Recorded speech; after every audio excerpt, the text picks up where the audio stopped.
over the last 5 months with this campaign, it truly has turned into an avalanche. It started a little tiny snowball that people would say, oh yeah, Republican will never win in California, and then about 2 months in, it was, oh, never know, you might do pretty good. And then now both sides, Democrats and Republicans, all of the strategists are saying that this is a very good chance of that happening. I gotta say a couple of things. I have both throat issues, so you gotta excuse me. What really impressed me is your record since you've been the sheriff. How many terms have you been the sheriff? 2 terms. 2 terms. My next election is not until 2028. There was a little law change that they did, so this term was, normally they're 4 years. It's a 6. This one was a 6. So it's 2028 is my next election for sheriff. After I win the governor's race, unfortunately, I'm going to have to resign from the sheriff position. So when you talked about your accomplishments, I was totally impressed. I mean, fiscally responsible. You straighten things out. Tell our friends about that. Yeah, I'm part of my campaign, when I ran in 2017, I won in November of 2018. My campaign was basically based on fiscal responsibility. I had been a management position in the sheriff's office for 13 years, running our largest contract cities contract. So the budget, I was very intimate with the budget, and I knew that we were not, as an organization and as a county, we were not being honest with our residents and how we were spending money. There was always this constant belief that we had no money. We're trying to save and we couldn't. It was an absolute dishonest. It was a lie.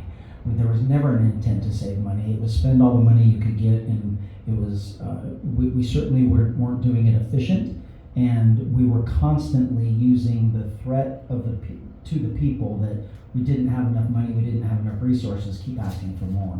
And I knew that was not true, and so that was a basis for me running. When I started with the sheriff's office, we were about 650 deputies short. And when you think about it, the largest city in my county is Riverside. The city of Riverside is the largest city, the largest municipality with our police force, and they have 350 deputies. So I was short twice of them. And so we made major changes in our budget to where we were saving money, tens of millions of dollars a year. And in the last 6 years, we have saved well over $100 million a year. And with an agreement that I had with the county, rather than them wasting it, they had to reinvest it back into the organization. And so right now, the Riverside County Sheriff's Office is the most technologically advanced law enforcement agency in the country. So Chad, I mean, interrupt, but you used to have, when you came on, they had the old, what was it, CLADs, or what was that called? The system that was antiquated and... Yeah, Cobalt. Cobalt. So for any of you that are computer people, there's a computer system called Cobalt. It pretty much went away in the 80s or 90s. And that was what was running our agency. And it's extremely antiquated. There was one person in the county of Riverside that could work on it when things broke, and he died. And so no one understands it. Even the new techie people, they just have fixes, band-aids, to make it kind of work when it goes bad with the new systems. And it was embarrassing, really. Complete failure of government. But we fixed that now. When you were just sheriff, you brought the new system in. Absolutely. So we truly are providing not only the best law enforcement services we possibly can, we're doing it not only cheaper because of the technology, but those technological advances, we're able to provide a better service faster than we ever have.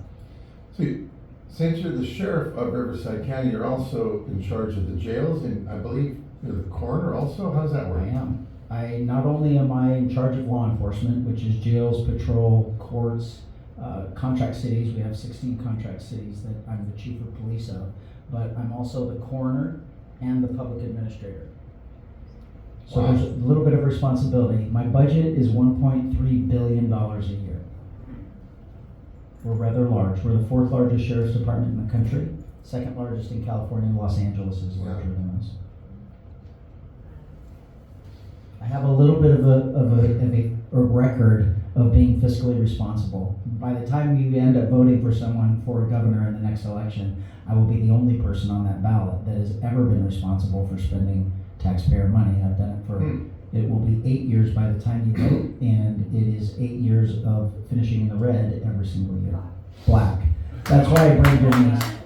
I just happened, as I was panning, I saw your shirt and I said red. So it's in the black. The black is where we finish. Since you've joined the race, people are seeing red. They are. But you're gonna get them, yeah. Anyway, and we love it. County supervisors, what's the makeup of your county supervisors politically? Politically, surprisingly enough, maybe to all of you, Riverside is Democrat. And my board is 4-1 Democrat. It's not a secret that I'm very Republican. I'm very conservative, extremely fiscally conservative, which doesn't go well with Democrats that love spending taxpayer money on social programs. But the relationships that we have built over the last 7 years, not only just with the Board of Supervisors, but with those 17 contract cities that I have, those city council members and those financial advisors that I have to have that relationship with, it's better than any time in history of our organization. And that's them telling me this. That's not me telling them that. They tell us the relationship that they have built is unlike any other that they've ever had. And it's truly because, I'm going to pat myself on the back, it is because of me. They admit that it's because of me, and it's because of my desire and my insistence that we are doing everything we possibly can to not only save money, but to provide a better service for the people that we serve. It's not about government, it's about all of you, and we're supposed to be taking care of you, not the other way around. Yeah, when I met him a couple months ago, I can see the passion, the commitment to his constituents, because he is a politician, but he also is a sheriff. And the dirty P word. No, it's true. I mean, I'm friends with a lot of sheriffs and chiefs, and not chiefs is appointed, but I worked since '93 with the Long Beach Police Officers Association honoraries, and so I've met a lot of folks that are politician law enforcement, and this guy can tell right away. Yeah, we asked you to lower your volume, so. Somebody's a duck hunter. Yeah, he's a duck. Anyway, I can see it. He's a family man, he's a God-fearing man, and that's what we need in California. I do believe that. And we haven't had that in years. I speak a lot about what we do have. We vote for that P word. We vote for our politicians, and one of the things that bothers me about politics and about government is that if you take a poll, and they do them all the time, it's like in the teens, like 13, 14, 15% of the population trusts politicians. So we're talking 85% minimum does not trust our politicians. And it's horrible. They're running our government. And we're just in a position that we're almost, I hope people are realizing, that we have never taken the time to seriously think about who we're voting for. We vote for a party. We either vote just Republican or Democrat, whoever comes out there. And then if there's multiple, it's usually how they dress, what they look like. Are they good looking, are they not? Slick hair, whatever. You just find something that you're attracted to them and you say, that's the person I'm going. Or they're fiery, so you pick the fiery person. Or they're rich, so you pick the rich person. Right. And one of the things for me that I'm a history buff. I love history. I love the history of California, the history of our country. But one of the things about California, when you look back in elections, the last time we truly picked somebody that we really did go after him to run, and then we voted for him and he won for his ability to be a leader, was Ronald Reagan. And he truly was, in his own world, yes, he was in the movies and everything else. He wasn't famous in the movies, but he was able to, the issues that they had that was strictly political, and it was really communism versus freedom in the movie world, he was able to bring everyone together under a common goal of what's best for everyone rather than their political fight and their political infighting. And because of that, that is why the Republican Party sought him out to run for governor. It wasn't his intention to be the governor. He was sought out. And ironically, that was the year I was born. So it's been 58 years since we truly elected a leader to run our government. And we can see that because we elect politicians now instead of people of character or people of integrity or morals or a resume of somebody that's going to be able to do a good job for us, we pick certain things that just attract us to them, and it's got us in trouble.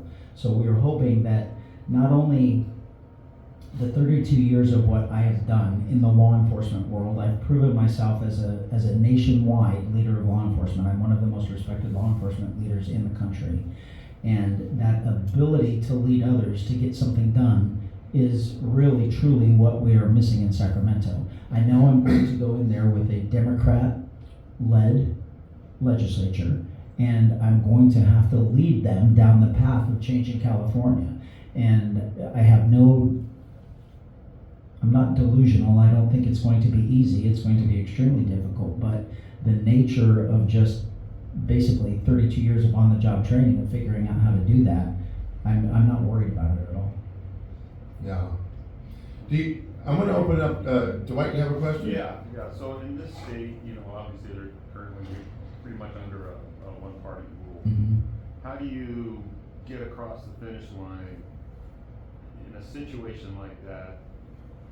I think we need to have honest and fair elections, and I think that's a tall ask for this state. So how do we clean up the election process and get the unions out of this so we can get you over the finish line with a W? Well, almost none of that is going to be able to happen this election. Okay. That will happen after I win. So we're going to have to do it without those things.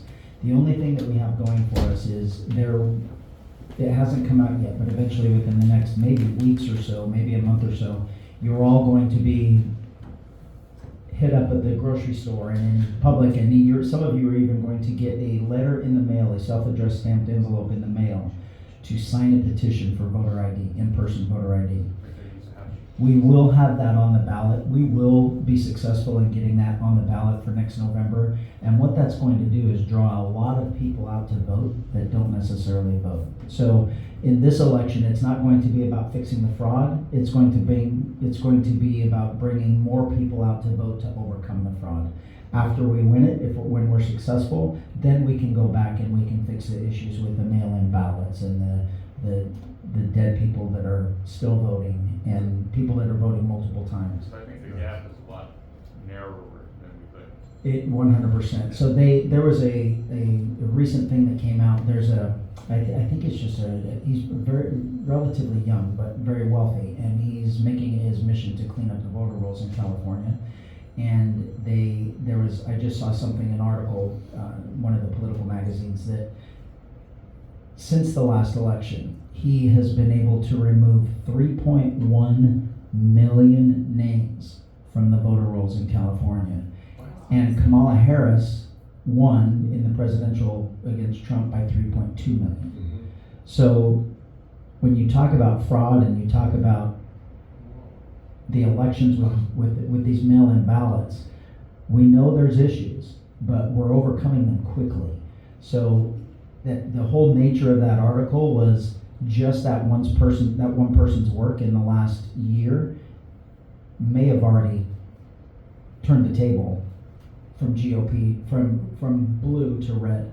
And Trump announced today that he's making it his mission to get rid of Mail-in ballots, yeah. And that will be easier for him to do. Hopefully he can get the legislature to make it happen.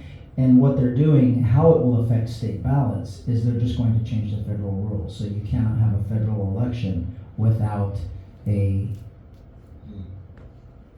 it's mail-in.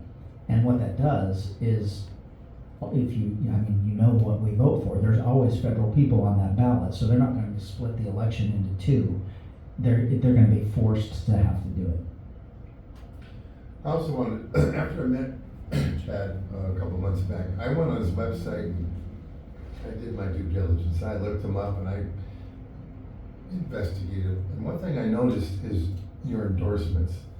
And he's up and down this state all the time, plus running the county of Riverside's law enforcement. But you're endorsed by a lot of sheriffs in this. Yeah, all of the sheriffs in the state are supporting me. So there's 58 sheriffs, 58 counties, 58 sheriffs. The beauty of that is we are the highest elected official in every county. And I mean, it just goes by saying we were elected, and most of us were elected easily. We are the most popular person in our county as far as election goes, and I have that person on my side. There's 10 Democrats. Even the Democrat sheriffs are stumping for me and pushing for me in their counties. So that is something that historically has never been done before. The sheriffs have never been united behind one person, and it seems to be working very well. And not to name, I'm assuming a lot of chiefs of police of municipalities are. There are some chiefs of police that have endorsed me. Chiefs of police are probably in the law enforcement world. They are the most political people there is. Yeah. They are 100% controlled by the city politics that they work for, and they don't get into politics at all because, I mean, one wrong word and that day they can be fired. That's the beauty of a sheriff compared to a chief of police, is they can be fired at the drop of a hat, and you control your sheriff. Every 4 years, if you don't like the law enforcement in your county, you vote for what you believe is a better sheriff. So Chad, there's lots and lots of things wrong with this state. What can let's talk about the top 5 things you know about or you feel need to be changed and how you're going to do that. Public safety is easy. That's obviously my wheelhouse. For the last 20 years, every poll that's ever been taken, public safety is the #1 issue in California. It's taking almost, sometimes in the polls, it's taking a second back seat now to the cost of living. So the cost of living is so bad in California that it sometimes, depending on the time of year, I guess, it takes over for as the #1 spot. So public safety is my wheelhouse. That includes police and fire. I don't have to hire somebody to tell me what to do. I don't have to go read a book to figure out how we're going to make public safety right in California. I've been doing it for 32 years right alongside the fire department. I know what's wrong. I know what's broken, and it's the government that's broken. It's the leaders that are broken. It's not fire and it's not police. We know how we can fix it if state government would get out of our way. So that will be the ultimate goal, is making sure that public safety, that we are safe. We can lower the cost of living, we can lower the cost of gas, all of these things, fix everything. And if we are not safe, we're still not going to want to live here. So in order for us to be prosperous, we absolutely have to be safe, not only from crime, but also from what we saw 7 months ago from natural disaster. We can't be worried about a fire season coming up and whether or not we're going to lose more cities, towns, and entire neighborhoods, things like that. So, and you've had your share of fires in Riverside County. I mean, but nothing like Pacific Palisades. No, and you have to realize it's not new. We have fire season every single year. We have wind season every single year. This is not a new phenomenon. It's California. The difference from the time I started 32 years ago until now is those fires every single year just get bigger and bigger and bigger. So when they start, there's nothing done to eliminate the old fuel. And the fires get bigger every year because they're going to come, the wind's going to blow them, and then that excessive fuel from the 10, 15, 20, 30, 50 years before, once that fire starts and that fuel gets going, it's almost, sometimes it's impossible to put out. The fire can do anything that they wanted, but that fire is so hot with so much fuel, the retardant and everything else that they're using against it, water will evaporate before it even gets close to the fire. Fire's an amazing thing. So we have to make sure that not only do we have the resources with the firefighters and the equipment and all of that, but we have to take away the government regulations and the rules that are preventing them from cleaning up the mountains and the hillsides around us, so when those fires start, they don't build up so hot. Long public safety lines, biggest issue really is crime. Crime has to be made crime again. People have to be held accountable for the crimes that they commit. If they're going to commit crimes, they're going to go to jail. They're going to serve their jail time. If it's severe and if they won't stop, then they've got to go to state prison. We did a great job in the 80s and 90s. Mm-hmm. Such a good job that Since then, the Democrat Party with their supermajority has reversed everything that we did in the 80s and 90s. Well, it's also with Prop 4757, AB 109, Absolutely. which really screwed. They sold us a bag of crap. Oh yeah, we've been lied to by our government. I mean, Prop 47 was really the downfall of public safety. That was in 2014, and they named it the Safe Schools and Safe Streets Initiative. And if you don't look into it, it's like, well, how can we say no to that? Right. I mean, of course that we want safe schools, and of course we want safe streets. So 66% of the state said yes, and that was really the decriminalization of California. That made crimes not crimes anymore. That it was horrible. It was horrible.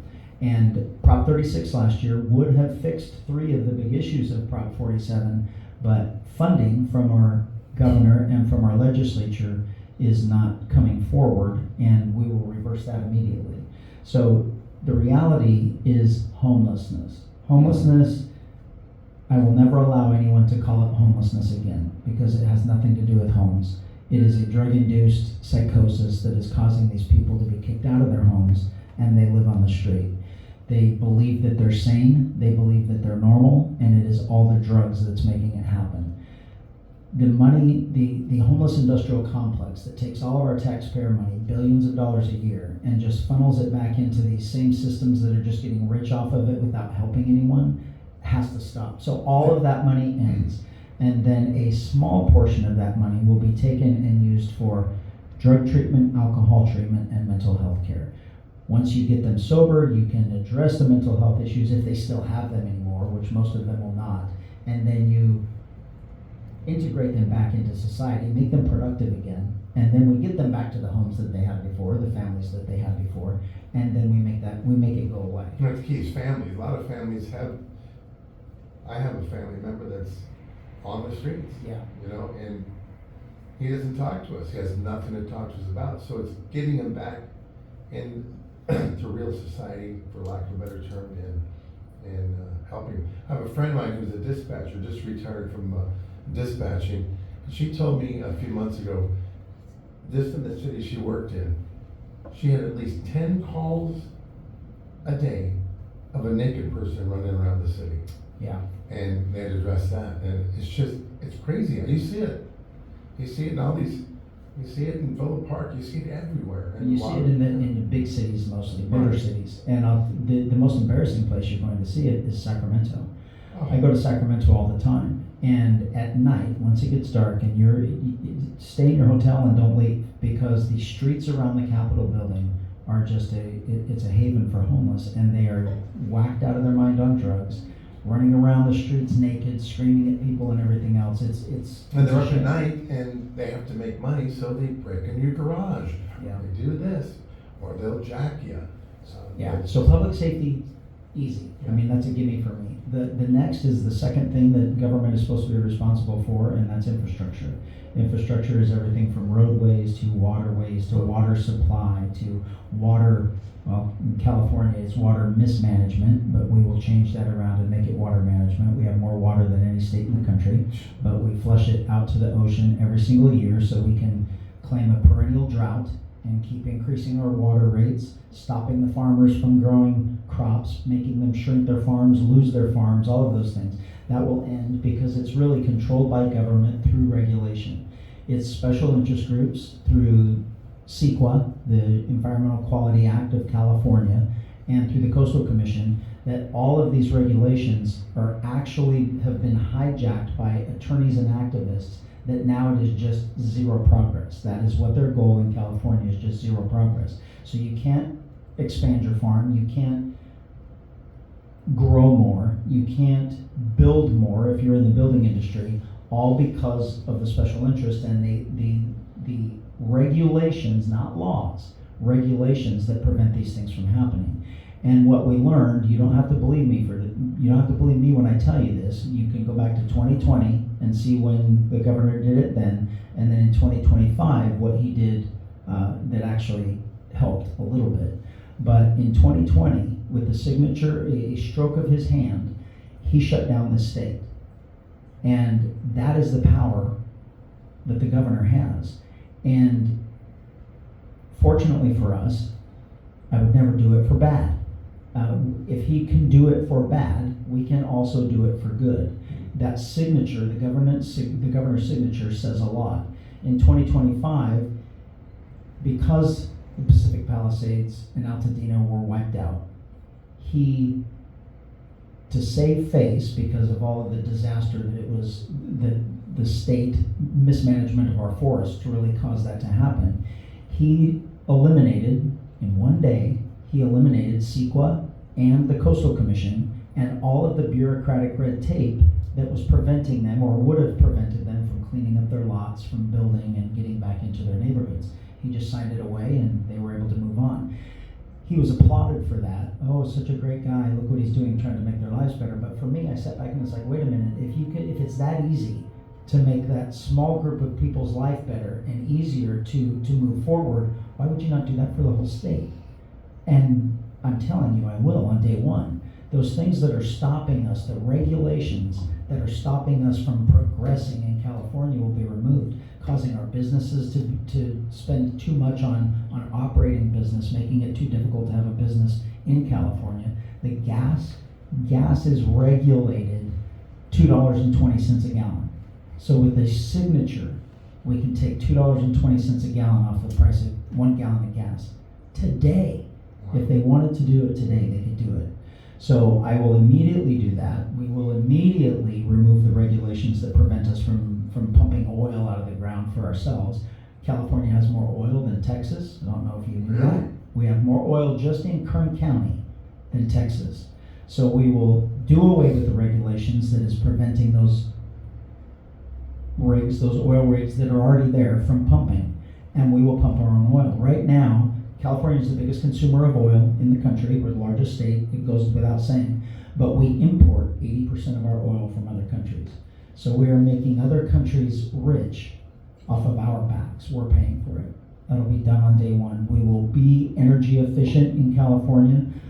Back to the water, we will have water immediately. We will build dams. We will have the government come in and build dams. I will call our president on the second day, and instead of saying, I'm suing you for whatever reason they decide to sue him for, I will ask him for help, and I'll say, hey, I've removed a whole bunch of regulations from preventing us from building dams. Will you please send us the Army Corps of Engineers and build us a few dams? I guarantee you it's going to happen. He loves California, and we'll make it happen. So the cost of living, the cost of gas, the water problems, all of those things are going to be fixed almost relatively immediately just with signing my name. Then we've got to go back and we've got to make sure the legislature changes things. We've got to eliminate commissions and boards. I don't know if any of you are have diesel trucks or businesses or anything like that, but businesses are being destroyed in California because of CARB, the California Air Resource Board. That is a non-elected, government-appointed position that caters to special interests. It will be done away with on day one. There is no reason why Californians need to be penalized for living in California just because we have activists that live here when the rest of the country doesn't have to abide by the same rules. So we're basically going to level the playing field with the rest of the country, where we'll bring all those businesses back that have left, encourage other businesses to come here, bringing more jobs, rising up. When more jobs come in, more businesses, that automatically increases the wage because you have to compete for workers. We'll be lowering the cost of living with signing away regulations. So now you have small increase in wages, a good decrease in cost of living. Now we have far more much money to spend on the things that we want to spend it on, and now we're firing the economy how it's supposed to be instead of artificially with government money and influx of money and things like that. 1, 2, 3, and then the last thing is education. Yes. You wanted 5. Well, I'm not going to give you 4. The last one's education. And when I was a kid in Utah, my aunt was a teacher, principal. I mean, she was big in the education system, and she always used to talk about California. But California at that time had the #1 education system in the country, and now we're last, bottom of last. I was corrected the other day. Someone was very angry because I said we were last, and she got very angry with me and said that we were 48th. And so I guess she was happy with that too. I don't believe her. I think we're last. But we will bring it back. We will make sure that our education system in California actually educates our kids instead of indoctrinating our kids. It is parents' responsibility to raise your kids, teach them responsibility, morals, ethics, integrity, all those things. The school can enforce it, but it's not teachers' roles to indoctrinate our kids. I will tell you, there's your governor, hot topic, political buttons. This is an extreme, but this is an absolute possibility that will absolutely never happen. With me as your governor, there will never be an 18-year-old senior boy naked in your 14-year-old daughter's locker room. That will never happen again. And as far as athletics, boys have no business competing against girls. Amen.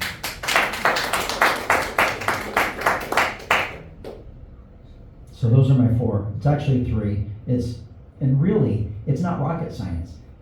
The beginning of our country, that was the responsibility and the role of government. Public safety, infrastructure, education. And then when there's money, if there's money left over, then we can help with special interests and we can help with welfare. I'm not going to say, it would be irresponsible to say that we can't have social programs. We have to have social programs. But those social programs have to be monitored and rid of fraud and abuse. We don't have social programs that make it someone's lifestyle that they start when they're 15 and they're on welfare programs until they're 80. That's not what they were designed for. And we will make sure that the fraud and the waste is absolutely taken care of, including healthcare, Medicare, Medicaid, all of that stuff. Those are necessities. Those should be supplied by government, but we're running into such a problem with it because of the absolute fraud and waste. And who better to send in there than a fiscally conservative person with a badge and a gun? If you're doing things wrong and illegal with our money and our government, you're going to be held responsible. Amen.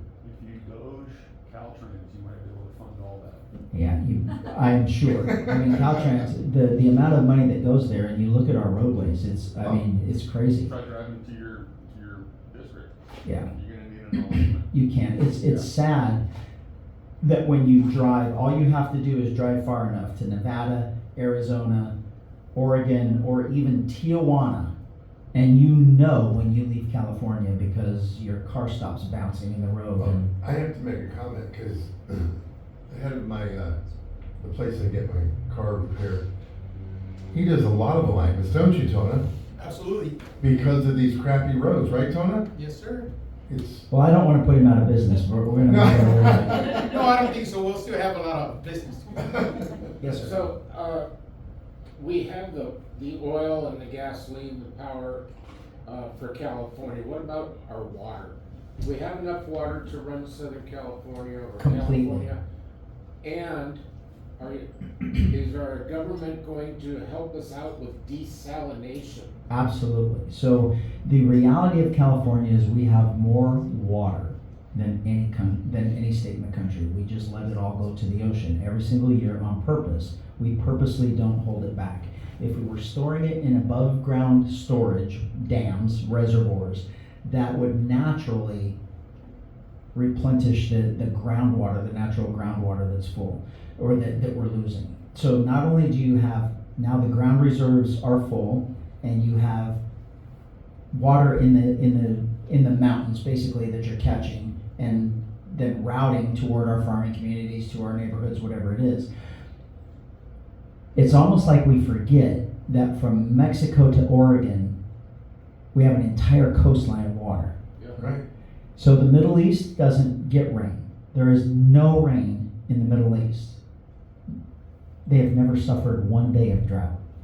They have all the water that they need because they have desalination plants. We have one desalination plant in California, and I don't know who it belongs to. It's on the border of Santa Barbara and San Luis Obispo. I think it belongs to Santa Barbara County. But they built it, and it's never been turned on. They've never used it. And our military has desalination ships that they can take into other countries and provide water, Absolutely. water. You- Why are we not utilizing this? You have to realize, I mean, we're getting into the whole conspiracy theory thing, but this is an absolute fact. If you want to control a population, you have to control their water and you have to control their food. If you control their water, you control their food. And that's where we are. They absolutely, the current government and the agenda that we have are not going to relinquish control over our water. With me as your governor, we will never suffer another water problem again. Not only will we have the fresh water from the rain and the snow that's falling in our mountain range from Mexico all the way to Oregon, we will also use desalination plants for a backup in case we ever do need more. And really, it doesn't even have to be a backup. It could be in addition to. It could be in addition to the water that we have and that we're saving. The cities along the coast could automatically use it right now, and it would be relatively easy. Jack, correct me if I'm wrong, but wasn't there an issue with the Pacific Palisades fires regarding water, and we had Yeah. It was bureaucratic red tape. They had a big reservoir there that was specifically put there just for that issue, for the fire hydrants, for the helicopters to use it for the water drops and everything else, and it was empty. They had drained it and it had been empty for almost a year, and it was just bureaucratic mismanagement that made that reservoir empty. So there's so many things wrong, the failures of government, and we just have to have a mentality and agenda to rid it of the complacency, of the normalcy, and we have to get back to a place where government is actually working for us rather than the other way around. We have all been convinced really over our lifetimes, every single one of us in our lifetimes. I'm looking at and guessing the ages, but everyone from the time we were born until now, it's been eroded away of what government really is. And we've become accustomed now to just say that government won't allow me to do that. It was never intended to be that. Government was never supposed to tell us what to do. We were supposed to tell government what to do and how to act and how to behave in order to make our lives better. And slowly over time, we just forgot about the formation of our country, and we've just been accustomed to saying, well, I can't do that because of the regulations and the rules and the laws.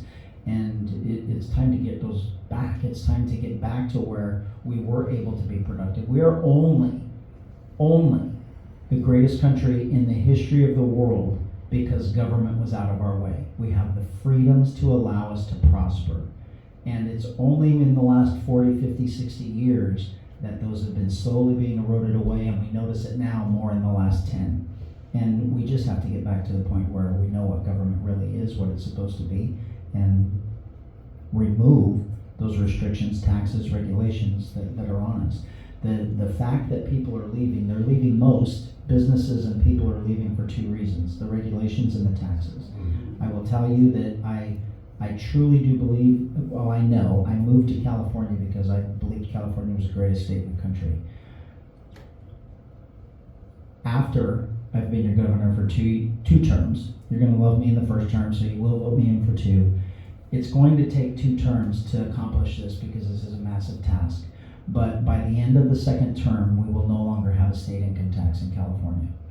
There are 10 states in the country that do not tax their residents, and all 10 are prospering. There is absolutely no reason why the 4th largest economy in the world should be taxing their residents the absolute most. And the ugly thing about our tax process here, our tax system here, is the harder you work, the more you get taxed. They are making it to where you don't want to work or you can't work because you can't afford it because of the taxes. Those are going to be removed. We will no longer have that. That's going to take about probably between 6 and 8 years to get that completely built, done away with, arranged with the Doge. Everything has to go together for that to all to make sense and make it happen. And that's why it's going to take so long. In the beginning, I will tell you this will not take that long, and it will be the negotiations of, you want something done, you're going to do something for me. Within the first year, we will make sure that we reform the California tax code to that not only, well, 2 things. One of them is what I consider the most embarrassing ever. California is the only state in the country that taxes military retirement. What? The only state in the country. Embarrassing. Not only will we not do that, but we will not tax retirement income. That will be an easy fix. That will be an easy law change in the tax code that will get hopefully within the first year. It definitely should come within the first year, that military and retirement income will not be taxed here. Can I ask a question about Yes. healthcare? Yes. So one of the problems with homelessness or vagrants, they have, most of the time, it's not just an addiction problem, there is a dual diagnosis. We have not enough psych beds in this state. So how will you address that? Because the only way to fix what's going on, besides holding people accountable for their crimes, is to have a place to be able to put the people who are psychotic or schizophrenic out on the streets, Mm-hmm. that we allow to mentally hemorrhage. Mm-hmm. And we say that's okay as a society, but if they were bleeding, we would send, somebody out to pick them up and take them to the hospital. Right. But it's not uncommon for emergency rooms to hold patients because there's no bed anywhere to put that psych patient. Yeah. So how will that get addressed? Because we can't fix the problem without having somewhere to fix the person. Yeah, we could have fixed it already with Prop 36 had they given us funding. So it's only the amount of billions that is going toward, it goes toward absolutely nothing right now. It's just getting sent to nonprofits that are getting rich. So the people working nonprofits are extremely wealthy and they help no one. So all of that money ends. Then just a fraction of that money is going to have to be used for the drug and alcohol and mental health beds. So they actually have to, there are none. We actually have to build the infrastructure, build the capacity to accept the drug and alcohol and the mental illness. So what we do know as an absolute fact is the majority of the mental illness that we see on the street is completely caused by drugs. When we get them off drugs and alcohol or the combination of both, their bodies go back to what normal is. We didn't wake up one day and God decided that we were all going to have mental health issues. You can trace this back to 2014, not only in California, but other states did it at the same time. And you can go to 2014 and look at the natural progression of homeless and mental illness and everything else. And then from 2014, it skyrockets. Every single year it increases on a 45-degree angle.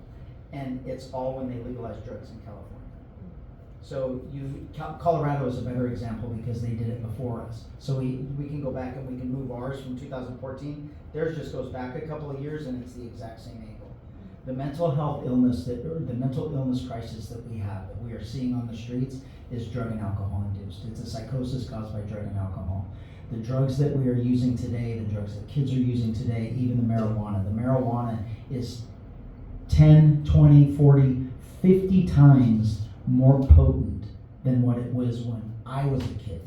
So just marijuana is no longer just marijuana. It used to be in its own class of drugs. And marijuana is now considered, in the law enforcement world, when we do our testing and we do our trainings and everything else, law enforcement is now a hallucinogen. Marijuana is now a hallucinogen. The THC level is so high that these kids, you smoke one time and you're now in a hallucinogenic state. And you're seeing this over and over, repeated over and over and over again. So you're absolutely right, we do need those. But the money is already there, it's just in the wrong place. We don't have a homeless problem. We have a drug and alcohol and psychotic problem, and that's what we have to address. And it's a fraction of the cost of the money that's being wasted in the nonprofits for homeless. Would you agree that, so I watched a documentary called Seattle is Dying. Oh, I don't know if you've watched that, but at the end, they did a trial and they gave these people who most people had written off as having mental issues, and it was 95% drugs, as you mentioned. And the trial that they tried at the end was they gave these sample set of people a choice. You go to rehab or you go to jail. And that's what Trump's doing right now in Washington, D.C. Mm-hmm. I personally think that that's the only cure to all of this. Yeah, so let me tell you how we were all lied to, and we've been lied to forever. We used to have that. Before 2014, that's exactly what law enforcement did with people that were convicted of drugs or using drugs, whether it's using drugs or under the influence of drugs. Your choice was, you're going to go to jail or you're going to go to rehab. And a lot of times they would pick jail. They say, I don't want to go to rehab, so they'd go to jail. But the majority of them picked rehab. Sometimes that changed their life. Sometimes they were clean for 6 months, sometimes a year, whatever the case was. But when they fell off the wagon, we would arrest them again, and then they had that same option. I was a drug cop, I knew exactly how to work the system, how they were working the system, and how it worked. And in 1990, from 1994 to 1999, when I was working drugs, you had to be arrested and convicted, a minimum of 7 times for a drug crime before you went to prison. 7 times. And we were convinced, and we voted for these stupid propositions that somebody that just had a drug habit automatically went to state prison. It's just not true. We were just lied to, and our emotions were played on us. The absolute fact is, rehab works, not all the time, but multiple rehabs probably will work. And we have to get back to that again. It's not like we're reinventing the wheel. We just need to take it back to 2013.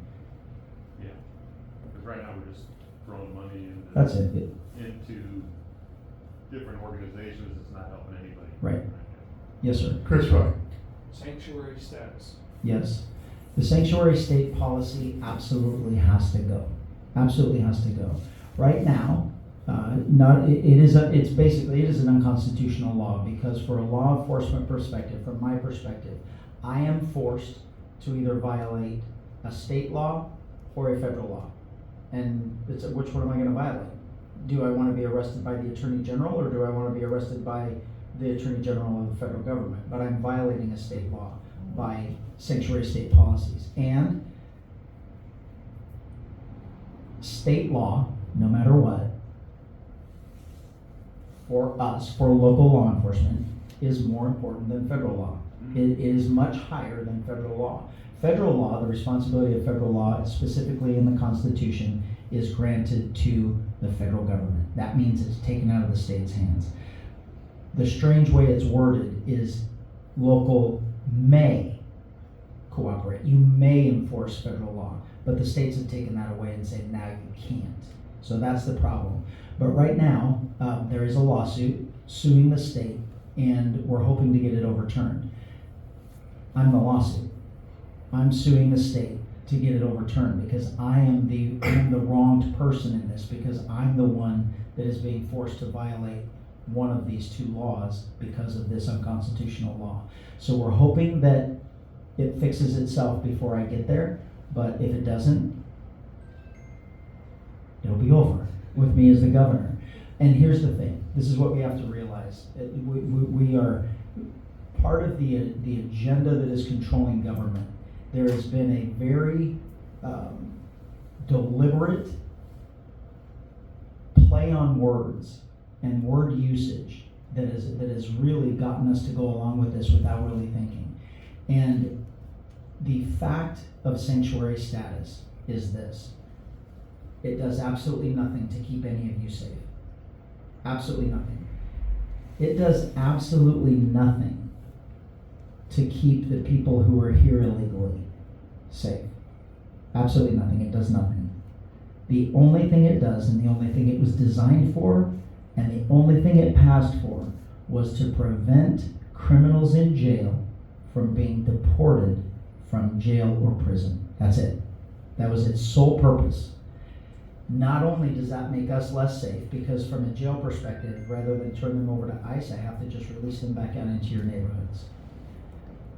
From an illegal immigrant community perspective, they are the most victimized, because the suspects that are doing it use that against them to say, you better not report this because you're going to get deported if you report it.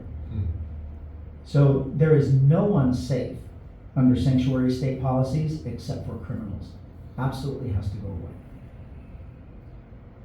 Any other questions?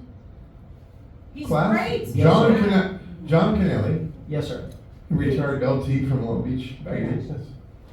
Do you have any plans with debates with Steve Hilton, or will that take place in the spring? If all of them are around in the spring, it'll be in the spring. To be honest with you, it is extremely apparent that from both sides, from both parties, that I'm the person to beat in this. And me debating with all of the Republicans just lets everybody know who's running. Our goal before this is over is to take a page out of the Democrat playbook, and we're all going to rally behind who we believe has the best chance of winning. And both sides believe that's me.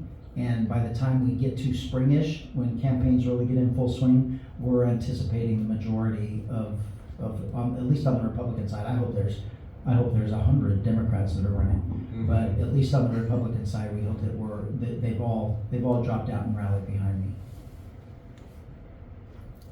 You have something? No, Yes, you do. you're answering everything. One of my favorite real estate groups, right in the back here, right here in Orange. Yes, sir. My cousin currently works in jails, downtown LA, and Okay. when they let an inmate out, they give them a one-way ticket to Bakersfield. What does that do? Yeah, it moves it to Bakersfield. Yeah, Yeah, that's bus ticket. yeah. So there are so many things that are wrong. Yeah. It's yeah. I mean I hear the stories of that happening. If I call Sheriff Luna, he's going to tell me they don't do that. Yeah. But My cousin we'll just leave it at that. My cousin issues the tickets. All right, well, I'm gonna wrap things up, but I wanna say one major thing. All you folks here, he needs your help, he needs your support. Go to his website, donate, that's the key to winning, is money. I mean, he needs to get the word out, and, I'm glad that we got to have him here on one-on-one, early on. And this is gonna snowball. I have a feeling that you're gonna be our next governor, and I don't need to move to Utah. Yeah, none of us are gonna have to move. We're all gonna love it here, and we're bringing all our family members and friends back. We are very optimistic, and I'm not even gonna say hopeful. We're just very optimistic of our success and of our future success in this race. And what is happening in the campaign is causing major waves in the political world in California. The non-partisan electoral groups that monitor trends and money and all of those things, they're all pointing to me and saying there's a major disruption going on, and it's happening in the Bianco Republican camp in a blue California. And these are from blue leaning organizations. I think people are just getting sick of it, and They it's are. common sense. and It's what we- common sense, Yeah. it's, So the big indicator, and I'll just explain it really, really quick, is the first election, the first cycle was from January to the end of June. And so that's the first quarter, they call it, but that's the first reporting cycle. And so after that reporting cycle, the analysts just get to work to figure out who's in the lead, who has the momentum, who's doing what. And there were some major eye-opening moments in this campaign. Number one is they didn't think that I was going to, because I'm in some circles, and especially in Democrat circles, I'm just a sheriff. But the reality is they're not taking into account that everyone likes their sheriff. So I have a lot of appeal just because of the draw that law enforcement brings, and especially an elected sheriff. But I raised more money than anyone, except for Katie Porter. Katie Porter did raise more money than me. There's no way we will raise as much money as she does. She is national Democrat embedded, and she has a national wealthy donor base. We will not be able to keep up with her. We'll be able to destroy her in the election because she's a disaster. But she's going to raise a lot of money. The rest of all my opponents, both sides of the party, or both sides of the aisle, I raised more money than them. One of the things that was just as important in this analysis is I still have all my money and everyone else spent all of theirs. So not only am I raising more money, I'm proving right there that I'm the only fiscally responsible person in this campaign. And then here's the biggest thing that happened. I have twice the amount of donors than my nearest competitor. twice the amount of donors. So this is a major, not artificial, it is a major generic grassroots thing that is happening that, what you just said, everyone is just tired of it. And here's where the thing that is sending off the alarm bells for the Democrats. Los Angeles, and they call it the Los Angeles media market, is Los Angeles, Orange County, Riverside, San Bernardino, and San Diego, and just parts of San Diego. And historically, politicians struggle to get control of that market. And based on where my money came from and the amount of donors that I got from Los Angeles, they said it's almost over. I have the Los Angeles market. And the fact of the Los Angeles market is half of the votes of California. The Los Angeles market has half the voting population in the state. And no one has ever conquered that market. And they're saying that it is an anomaly that the sheriff has done it, and he may have turned the state GOP. That's what the nature of the article was that just came out. So the momentum that we have going and this grassroots effort of being fed up and looking for something different, someone that you can trust, someone that you know is going to be honest with you, transparent, all of those things. I'm fortunately for our campaign, and unfortunately for my opponents, I fit that bill. Yeah. And unfortunately, we're almost out of time here, but you're going to stick around for a bit, meet the folks, take pictures, and say hi to Denise, his lovely wife.